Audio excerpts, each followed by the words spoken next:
تو اس وقت ہماری توجہ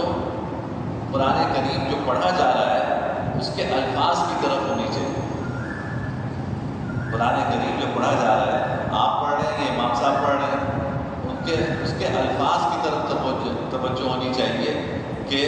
ابھی میں زبان سے کیا ادا کر رہا ہوں۔ الحمدللہ رب العالمین پڑھے انسان تو اس توجہ کے ساتھ پڑھے کہ میں زبان سے یہ الفاظ ادا کر رہا ہوں۔ یہ بہت ابتدائی مرحلہ بتا رہا ہوں، یعنی یہ وہ ساری چیزیں کہ ہم کوشش کریں گے اس طریقے سے تو اللہ ہمیں خوش نصیب فرما دیں گے کہ جب ہم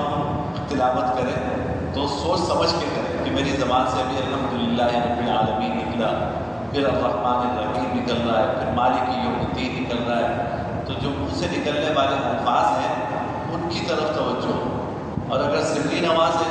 جس میں قرات جو ہے وہ خاموشی سے امام صاحب کرتے ہیں تو ہمیں تو خاموش رہنا ہے، تو ہم تصور